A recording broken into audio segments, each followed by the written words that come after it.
우리 옆에 있는 분에게 인사하겠습니다. 하나님께서 당신과 함께 하십니다. 오늘 이 자리에 나오신 우리 모든 성도님들의 삶과 가정 가운데 우리 하나님의 은혜와 평강이 함께하여 주실 줄 믿습니다. 느헤미야 6장 1절 말씀에 보면 52일 만에 완공되는 예루살렘 성벽 재건의 이 대장정의 역사가 이제 성벽 문짝만 달면 되는 마무리 단계에 와 있습니다. 모두가 다 이루었다, 다 되었다, 이제 다 끝났다 라고 마음 놓는 순간에도 단 한 사람만큼은 더욱 신중함으로 일관된 마음으로 마지막까지 집중력을 잃지 않고 있습니다. 바로 누구입니까? 느헤미야입니다. 느헤미야는 이미 4장에서 외부의 대적들의 공격도 막아내야 했고 5장에서는 공동체 내부의 그 심각한 문제도 잘 해결하였습니다. 그동안 쉼없이 달려온 이 시간들을 돌아보며 이제는 조금 마음을 내려놓을 수도 있었음에도 불구하고 느헤미야는 예루살렘 성벽이 완공될 때까지 자만하지 아니하고 있습니다. 왜 그렇습니까? 느헤미야는 누구보다 사탄의 전략이 어찌 될지를 되어지는지를 잘 아는 자였기 때문입니다. 사탄은 처음보다는 마지막 때, 그 마지막을 마무리한 때에 이 사탄의 집요하고 치밀한 공격이 거세질 것이다라는 것을 누구보다도 느헤미야는 알았던 것입니다. 우리는 지금 참 복잡하고 혼란스러운 세상에 살고 있습니다. 무엇이 진리인지, 무엇이 하나님의 뜻인지 분별해야 하는 일들이 점점점 많아지고 있는 것 같습니다. 로마서 12장 2절 말씀에서 이야기하는 것처럼 너희는 이 세대를 본받지 말고 오직 마음을 새롭게 함으로 변화를 받아 하나님의 선하시고 기뻐하시고 온전하신 뜻이 무엇인지를 분별하도록 하라라는 이 분별의 이 마음이, 이 분별의 삶이 정말로 필요한 때인 것 같습니다. 진리와 거짓이 뒤섞인 시대 속에서 무엇이 하나님의 선하시고 기뻐하시고 온전하신 뜻인지, 어떻게 이것을 분별하며 나아갈 수 있는지, 이런 영적 분별력이 더욱 중요해진 때인 것 같습니다. 느헤미야 6장은 우리에게 개인의 삶과 시대 그리고 세상을 보는 영적 분별력을 얻는 방법에 대해서 우리에게 말해주고 있습니다. 느헤미야는 하나님께서 주신 성벽 재건의 이 일을 이루기 위하여서 수많은 유혹과 또한 방해를 극복해냈습니다. 먼저 저는 느헤미야가 당한 이런 유혹과 또 대적들의 그 공격에 대해서 살펴보고, 또한 우리도 느헤미야와 같이 시대를 읽고 또한 세상을 바르게 읽는 이 영적 분별력을 갖는 우리 원당교회의 모든 성도님들이 되는 은혜의 축복의 시간이 되기를 원합니다. 성벽 공사가 거의 완공되어 간다라는 소식을 듣자 산발랏 도비아 그리고 아라비아 사람 게셈은 오노 평지에서 느헤미야를 만나자라는 이러한 제안을 하게 되어집니다. 여러분, 그동안 얼마나 많이 이 산발랏과 도비아와 이 게셈이, 그 대적들이 느헤미야를 아무런 이유 없이 공격해 왔습니까? 이러한 이 공격으로 인하여서 사실 느헤미야는 지칠 대로 지쳐 있는 그런 상황 가운데 있었습니다. 이렇게 지쳐 있는 이때에 오노 평지에 와서 함께 대화하자라는 것은 참 반가운 소식이었습니다. 이 대적들이 말하기를, 자, 우리와 함께 대화로 이 문제를 함께 해결하자라고 말합니다. 자, 이제 성벽도 거의 완공되어 가는데 우리가 앞으로 이 지역을 어떻게 바르게 세워 나아갈지, 어떻게 새롭게 만들어 갈지 함께 논의하자라는 것이 이 대적들의 제안이었습니다. 사실 예루살렘 성벽 재건에 이 대적들의 이 공격이 계속되었음에도 불구하고 변함없이 이 성벽 재건이 완성되어 가자 지금 이들은 새로운 전략으로 수정하여서 특별히 지도자였던 느헤미야를 집중적으로 공격하고 암살하고자 하는 이 계획이 이들 가운데 있었던 것입니다. 그러나 느헤미야는 이들의 모든 제안에 숨겨진 속임수를 알았고 그 제안을 거부하게 되어집니다. 2절 말씀을 보시면 이렇게 말합니다. 산발락과 게셈이 내게 사람을 보내어 이르기를 오라 우리가 오노 평지 한 촌에서 서로 만나자 하니 실상은 무엇하고자 함이라고 말하고 있습니까? 나를 해하고자 함이었더라. 느헤미야를 암살하고자 하는 것이 그들의 계략이었습니다. 이들의 공격이 얼마나 집요하고 지속적인지 4절 말씀에 이렇게 쓰고 있는데 우리 한번 같이 읽겠습니다. 그들이 4번이나 이같이 내게 사람을 보내되 나는 꼭 같이 대답하였더니 아멘. 무려 몇 번이나 동일한 방법으로 느헤미야를 암살하려고 합니까? 4번씩이나 이 느헤미야를 암살하려고 동일한 방법을 쓰고 있습니다. 여러분, 한 번 거절하기는 쉽습니다. 2번 거절하기도 쉽습니다. 그러나 누가 제안을 할 때에 3번, 4번 거절한다라는 것은 결코 쉬운 일이 아니다라는 것입니다. 이때에 이 당시 이 산발락과 이 도비야가 또 함께 이곳에 나와서 또 멈추지 아니하고 지속적으로 공격을 하고 있는 그 방법이 또 나오고 있는데 이들이 5번째 편지는요 봉하지도 않은 채 보내어서 거짓 소문과 중상모략을 통해서 느헤미야를 흔들기 시작했습니다. 여러분, 당시 사마리아의 총독은 산발랏이었고 유다의 총독은 느헤미야였습니다. 이들은 서로 서신을 주고받을 때에 공적 서신으로서 반드시 봉인된 편지를 주고받아야 했었습니다. 그런데도 산발랏은요 봉인되지 않은 편지를 보냄으로써 그 편지의 내용이 자연스럽게 많은 사람들에게 퍼지고 그 소문이 흘러가기를 원했던 것입니다. 6절 7절 말씀을 제가 읽겠습니다. 그 글에 이르기를 이방 중에도 소문이 있고 가스무도 말하기를 너와 유다 사람들이 모반하려 하여 성벽을 건축한다 하나니 내가 그 말과 같이 왕이 되려 하는도다. 또 내가 선지자를 세워 예루살렘에서 너를 들어 선전하기를 유다의 왕이 있다 하게 하였으니 지금 이 말이 왕에게 들릴지라. 그런즉 너는 이제 오라 함께 의논하자 하였기로 라고 말합니다. 여러분, 편지의 내용이 정말 심각한 내용이지 않습니까? 어떤 내용입니까? 바로 느헤미야의 영모의 사건입니다. 만약 페르시아 왕 아닥사스다 왕이 이 편지를 들었다면, 이 편지의 내용을 들었다면 느헤미야의 미래와 지금 이스라엘의 이 성벽 재건의 앞날은 보장받을 수 없는 아주 심각한 그러한 문제였습니다. 이런 긴급하고 중요한 사안임에도 불구하고 느헤미야는 어떻습니까? 전혀 흔들림이 없고 그 중상모략에 대해서 당당하게 맞서고 있는 느헤미야를 우리는 보게 되어집니다. 제가 책에서 모건 브레이크라는 사람이 쓴 글을 보았습니다. 여러분, 이 사람이 쓰고 있는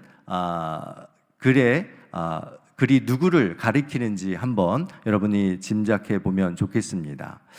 이렇게 쓰고 있습니다. 나는 누구에게나 치명적인 타격을 가할 수 있는 힘과 기술이 있다. 나는 상대방을 죽이지 않고도 눌러 이길 수 있다. 나는 가정과 교회와 국가를 파괴한다. 나는 어떤 건장한 사람이라도 그의 건강을 파괴할 수 있다. 나는 어떤 담대한 사람의 인생도 파괴할 수 있다. 나는 날개를 달고 바다를 여행한다. 순결한 사람도 내게는 무력하며 정의로운 사람도 내게는 무력하다. 나는 진리와 정의와 사랑을 경멸한다. 나는 나의 희생자를 전 세계와 모든 나라 곳곳에 갖고 있다. 나는 바닷가의 모래알보다 훨씬 많은 노예를 거느리고 있다. 나는 결코 망각하지 않는다. 또한 나는 결코 용서하지 않는다. 무엇을 가리키는 말이겠습니까? 내 이름은 중상모략이다. 네, 정말 그렇지 않습니까? 이 모건 브레이크가 정말 말하고 있는 이 중상모략의 이 영향이 얼마나 큰지 우리에게 말해주고 있다라는 거죠. 사랑하는 우리 온당의 성도 여러분, 이 시대에 그리스도인이 멈춰야 할 것이 있다라면 저는 이 중상모략, 악성 루머를 만드는 것을 멈춰야 된다고 생각합니다. 우리 성도들은 그러한 일에 동참하지 않아야 된다고 생각합니다. 교회에서 나오는 소문의 근원지가 내가 되지 않기를 간절히 원합니다. 여러분의 삶 속에, 여러분의 직장과 가정과 여러분이 살아가는 그 삶 속에서 이 소문의 근원지가 여러분이 되지 않기를 간절히 원합니다. 여러분, 대적의 중상모략에도 느헤미야가 전혀 흔들림 없자 산발랏은 스마야라는 선지자에게 뇌물을 주어서 거짓 예언을 하는 방법을 동원합니다. 사탄의 가장 강력하고 치밀한 공격은요, 공동체의 구성원들끼리 서로 이간질하게 만듦을 통하여서 그 공동체를 와해시키는 방법입니다. 뇌물을 받은 스마야 선지자는 자신의 선지자의 직분을 10분 활용하고 있습니다. 10절 말씀에 보면 이렇게 말하고 있습니다. 이후에 부에 다멜의 손자 들라야의 아들 스마야가 두문불출하기로 내가 그 집에 가니 그가 이르기를 그들이 너를 죽이러 올 터이니 우리가 하나님의 전으로 가서 외소 안에 머물고 그 문을 닫자. 저들이 반드시 밤에 와서 너를 죽이리라 하기로. 아멘. 아마 이 스마야는요, 느헤미야와 아주 가까이에 있는 친분이 있었던 사이였던 것 같습니다. 어느 날 스마야가 보이지 않는 거예요. 함께 계속해서 이 성벽 재건을 위하여서 힘썼는데 어느 날 스마야가 잘 보이지 않아요. 그래서 느헤미야가 그의 집을 찾아가 안부를 묻습니다. 그런데 이 모든 것이 이 스마야의 계략이었습니다. 자기를 찾아온 느헤미야에게 스마야는 조용하고 은밀하게 대적들의 암살 계획을 말해주고 오늘 밤에 대적들이 당신을 암살하러 죽이러 오는데 오늘 밤 외소, 즉 성소, 성전에 있는 성소 안에 들어가서 숨을 것을 제안한 것입니다. 여러분, 제사장이 아닌 느헤미야가 성소에 들어간다라는 것이 옳은 일입니까? 느헤미야는 이것이 합당치 않음을 알고 그 말을 거부하게 되어집니다.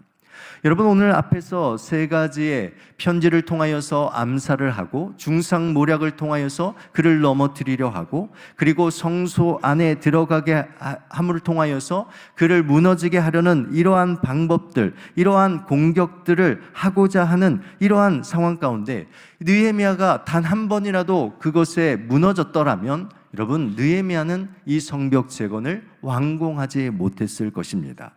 그럼에도 불구하고 느헤미야가 사단의 이 공격과 이 대적들의 이 공격 속에서도 어떻게 그 영적인 분별력을 가지고 흐트러짐 없이 그 성벽 재건을 완성해 나아갔느냐라는 것입니다. 오늘 우리는 느헤미야를 통하여서 우리 안에도 이러한 영적 분별력을 갖는 은혜와 축복이 있기를 간절히 원합니다. 느헤미야의 영적 분별력은 도대체 어디로부터 온 것입니까? 여러분, 첫째로 영적 분별력은 사명의 자리로부터 나옵니다. 3절 말씀에 보면 이렇게 말합니다. 내가 곧 그들에게 사자들을 보내어 이르기를 내가 이제 큰 역사를 하니 내려가지 못하겠노라. 어찌하여 역사를 중지하게 하고 너희에게로 내려가겠느냐 하매라고 느헤미야가 그들의 그 반응에 대해서 말합니다. 여러분, 세상 속에서 이 영적인 분별력을 갖는 것은 참으로 쉬운 일이 아닙니다. 왜냐하면 사탄의 그 위장술이 대단하기 때문에 그렇습니다. 고린도후서 11장 14절의 말씀에 보면 교회 안에 들어온 거짓 선지자들, 거짓 사도들에 대해서 사도 바울이 이와 같이 말하고 있습니다. 이것은 이상한 일이 아니니라. 사탄도 자기를 무엇으로 가장합니까? 광명한 천사로 가장한다라고 말하고 있습니다. 그러니까 사탄이 정말 악하고 또한 무섭게 생겼다면 우리가 쉽게 구별할 수 있을 텐데 사탄이 무엇으로 가장합니까? 광명한 천사와 같이 그 가장함을 통하여서 우리에게 다가오기 때문에 우리가 그것을 분별해내는 것이 절대로 쉬운 것이 아니다라는 것입니다. 여러분, 이단에 넘어가는 사람들을 보고 그곳에서 있었던 성도들의 이야기를 들어보면, 여러분, 이단들이 접근해 올 때에 그들이 어떤 모양으로, 어떤 모습으로 접근해 온다라고 말합니까? 어떤 모습으로 온다고 말하죠? 천사와 같이. 네, 그렇게 얘기해요. 많은 사람들이 그 사람들이 내게 왔을 때 천사와 같이 나를 대해주고, 나를 이해해주고, 나를 받아주고, 나에게 좋은 것을 다 해주는 것처럼 우리에게 접근해 온다라는 것입니다. 여러분, 그 이단들이 천사와 같이 접근하여서 여러분, 그들에게 무엇을 빼앗아 갑니까? 그들은 사명의 자리를 빼앗습니다. 사명의 자리에서 벗어나게 합니다. 여러분, 부모가 이단에 빠지면 부모의 그 사명의 자리, 그곳에서 벗어나게 되어서 그 자리에 이단의 가르침과 교주를 그 자리에 두게 되는 거예요. 우리의 자녀들 중에 이단에 빠진 자녀들을 보면 자녀로서의 그 사명의 자리에서 이탈하게 되어지는 것을 보게 되어지고, 직장의 자리, 하나님께서 맡겨주신 그 사명의 자리로부터 이탈하도록 만든다라는 것입니다. 이와 같이 대적들은, 이와 같이 사단은 우리의 사명의 그 자리로부터 벗어나도록 우리를 유혹하고 넘어뜨린다라는 것이죠. 느헤미야의 이 영적인 분별력은요, 하나님의 그 사명의 자리를 지키는 일관된 그 삶으로부터 나왔다라는 것을 우리는 알아야 합니다. 그래서 느헤미야는 3절에서 내가 이제 큰 역사를 하니 내려가지 못하겠노라, 어찌하여 역사를 중지하고 너희들에게 내려갈 수 있겠느냐라고 말하는 것입니다. 하나님께서 내게 주신 사명이 있는데, 하나님께서 지금 내게 주신 이 사명의 자리가 있는데, 어떻게 내가 그것을 내려놓고 내 마음이 빼앗기고 다른 일에 눈을 돌리며 나아갈 수 있겠느냐라고 말하는 것입니다. 사랑하는 원당의 성도 여러분, 영적인 분별력을 가지고 싶습니까? 이 혼탁한 세상에서 이 영적인 분별력을 가지고 나가고 싶습니까? 그렇다면 여러분에게 주신 그 하나님의 그 사명의 자리를 지켜내시기를 바랍니다. 부모의 자리, 자녀의 자리, 또한 직장에서의 그 삶의 자리, 또한 하나님께서 맡겨주신 이 예배의 자리, 섬김의 자리를 지켜나가실 때 여러분, 그곳에서 우리는 바른 분별력을 갖게 될 줄 믿습니다.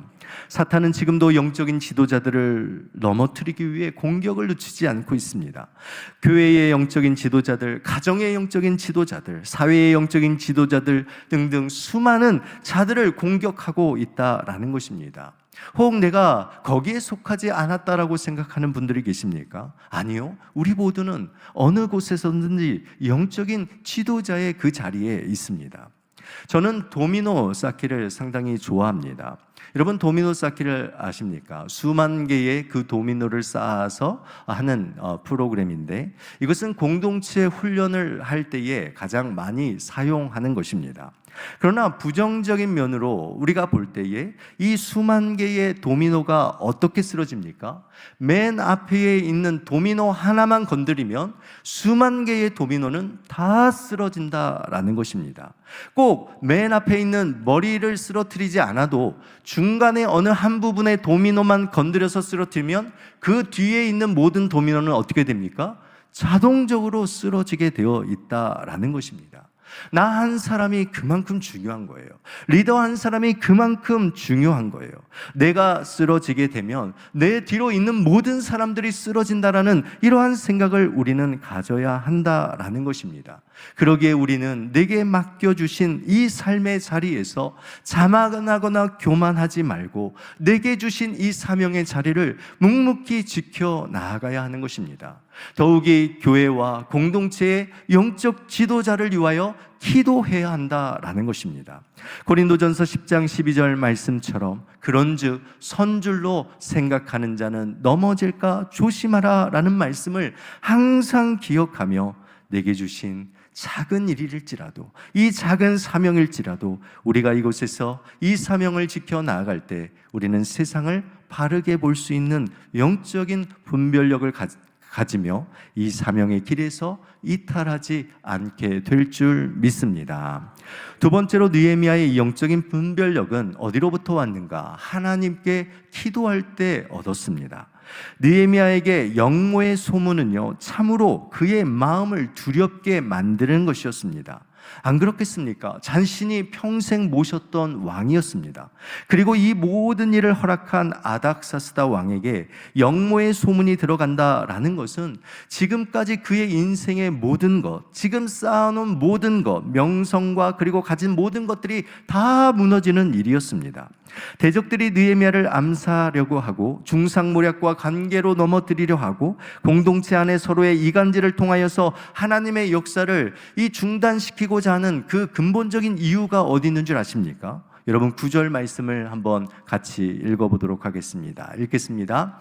이는 그들이 다 우리를 두렵게 하고자 하여 말하기를 그들의 손에 피곤하여 역사를 중지하고 이루지 못하리라 함이라. 이제 내 손을 힘있게 하옵소서 하였노라.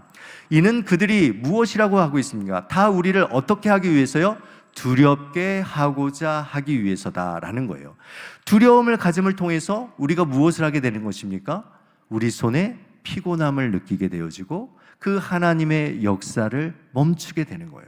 하나님의 그 사명의 자리로부터 멈추게 되는 거예요. 여러분, 이런 일들이 얼마나 많습니까? 다양한 일들로 인해서 여러분의 그 사명의 자리로부터 정말 벗어나도록 그 사명의 자리를 지속하지 못하도록 하는 일들이 있지 않습니까? 13절 말씀에도 보십시오. 그들이 뇌물을 준 까닭은 뭐하게 하려고요? 나를 두렵게 하려고 한다라는 거예요. 두렵게 해서 무엇하게 되어집니까? 범죄하게 되어지고 악한 말을 지어서 나를 비방하게 하려는 이러한 의도가 있다라는 것이죠. 또한 14절 말씀에 보면 우리 중간부터 보면 곧 나를 뭐하게 하고자 한다고요? 두렵게 하고자 한다라고 말하고 있습니다. 그러니까 이 사단과 대적들이 우리에게 심어주고자 하는 그 마음은 두려운 마음이라는 거예요. 마음의 두려움을 갖게 된다면 우리가 어떤 삶을 살아갑니까? 우리의 마음 속에 있었던 그 하나님의 그 자리를 빼앗기게 된다라는 거예요. 우리가 가지고 있었던 그 하나님의 그 자리에 두려움이 생기면 그 마음 속에 사단이 들어오고 대적들이 들어온다라는 것입니다. 여러분 잘 생각해 보십시오. 여러분을 무너뜨리려고 하는 그 대적들의 그 삶의 모습을 보면 결국 그들이 무엇을 하고자 하는 것입니까? 여러분의 마음의 그 자리에 들어와서 그 자리를 차지하고 여러분의 인생을 지배하고자 하는 것이 여러분 이것이 이 대적들이 하고자 하는 일이지 않습니까? 그리하여 우리들이 어떻게 해야 될지 우리의 인생을 그들의 손에 좌지우지하는 그러한 삶을 살게 되는 것 아닙니까? 여러분 그러한 가운데서 여러분 느헤미야는요 이 대적들의 말과 이 소문에 대해서 일희일비하지 아니하고 하나님의 손을 의지하며 기도하고 있다라는 것입니다. 여러분 9절 말씀을 다시 보시면 여러분 이 9절 말씀에는요 기도하였다라는 말은 나와 있지 않습니다. 여러분 14절 말씀에도 보시면 내 하나님이여 라고 되어 있지만 기도한다라는 말은 나와 있지 않습니다. 그러니까 9절과 14절 우리 한글 성경에 보면 기도하였다라는 이 표현이 나와 있지 않지만 대부분의 영역 성경을 보게 되면 느헤미야의 이것이 기도다라는 것을 표현하고 있습니다. 그래서 이 영역 성경들을 보면 내가 기도하였다, I prayed라고 분명히 쓰고 있습니다. 그러니까 느헤미야는 지금 9절에서 어떻게 하고 있습니까? 내가 기도하였다. 이제 내 손을 힘있게 하옵소서. 하나님 정말 힘들고 지치고 견디기 어렵습니다. 그러나 하나님께서 이제 내 손을 힘있게 하여 달라고 간절함으로 기도하고 있는 것입니다. 정말 견디기 어렵고 이해할 수 없는 그 속에서 내가 기도하였다. 내 하나님이여 저들의 소행을 기억하여 주시옵소서라고 기도하고 있는 것입니다. 사랑하는 원당의 성도 여러분, 이 대적들의 공격이 있을 때에 여러분 무엇을 하시겠습니까? 두려워하며 염려하며 걱정하시겠습니까? 하나님께 먼저 기도하는 자가 되시기를 주님의 이름으로 축원드립니다. 느헤미야서는 기도의 책이고 느헤미야는 기도의 사람입니다. 여러분, 우리가 기도 없이는 살아갈 수 없다라는 거 여러분 기억하셔야 합니다. 올해 저희가 계속해서 기도를 강조하고 있지 않습니까? 기도 없이는 살아갈 수 없는 이 세상인데, 아니 하물며 대적과 사단 마귀의 공격이 우리를 시시탐탐 노리고 있는 그 상황 가운데 있는데, 여러분 우리가 어떻게 기도하지 않을 수 있습니까? 이 세상을 살아갈 때 여러분 혼란하십니까? 정말 무엇이 진리인지 무엇이 옳은지 잘 알지 못하는 그 혼란함 가운데 지금 살아가고 계십니까? 아니면 수많은 중상모략과 온갖 악성 소문으로 인하여서 마음이 심란하고 두려움이 있습니까? 여러분 기도하시기를 바랍니다. 여러분 그때에 하나님께 기도하셔서 하나님, 내 손을, 우리 손을 힘있게 붙들어 달라고 기도하시기를 바랍니다. 기도하실 때 우리 하나님께서 영적인 분별력을 갖게 하시고 하나님의 능력을 덧입게 하셔서 우리를 승리케 하여 주실 줄 믿습니다. 기도하고 계시다면 앞으로 나아가십시오. 여러분이 기도하고 계시다면 전진하십시오. 그러나 혹 기도하지 않고 있다면 멈추시기를 바랍니다. 오늘 이 시간 기도함을 통하여서 여러분 우리에게 주신 그 사명의 자리를 담대함으로 당당함으로 나아가는 우리 온당의 모든 성도님들이 되시기를 주님의 이름으로 축원드립니다. 마지막으로 영적 분별력은요, 하나님의 말씀의 원칙을 지킬 때 우리가 얻는 거예요. 느헤미야는 가장 가까이에 있던 스마야 선지자의 이 악한 계략을 알기가 정말로 쉽지 않았습니다. 자신이 믿었던 자, 자신과 함께 했던 자가 오늘 우리에게 와서 오늘 당신을 죽이러 오는 자들이 있습니다. 그러니까 빨리 피해야 됩니다 라고 말할 때 여러분 겁을 내지 않을 사람이 누가 있겠습니까? 자신을 보호해주고 내 가까이에 있는 사람을 우리는 신뢰하고 그 사람의 조언을 따르게 되어집니다. 실제로 하나님의 성전이라는 곳은 아무나 들어갈 수 없었지 않습니까? 그러기에 암살자로부터 느헤미야가 보호받을 수 있는 아마 최상의 최적의 장소가 성전 안의 성소였을 것입니다. 그런데 느헤미야가 어떻게 이런 이 스마야의 이 대적의 음모와 계략을 물리치고 그것을 알 수 있었을까요? 이게 중요하지 않겠습니까? 이것이 영적인 분별력이지 않겠습니까? 우리의 힘으로는 알 수 없는 일을 우리가 깨닫고 그것을 알고 바르게 나아가는 것, 이것이 영적인 분별력인데 그 답이 12절에 나와 있습니다. 12절 말씀 제가 읽겠습니다. 깨달은 즉 그는 하나님께서 보내신 바가 아니라 도비야와 산발랏에게 뇌물을 받고 내게 이런 예언을 함이라. 여기서 깨달은 즉, 첫 번째 나오는 이 깨달은 즉이라는 단어가 중요합니다. 이 깨달은 즉이라는 단어, 히브리어로 나카르라는 단어인데 이 단어는요, 단순한 생각이나 감정의 판단에 따라 갖게 되어지는 무의미한 깨달음이 아닌 거예요. 그러니까 그냥 갑자기 깨달아진 것이 아니다라는 거예요. 이 깨달음은 주목하여 보고 조사하여 진리를 철저하게 파악하고 인지하는 깨달음을 의미합니다.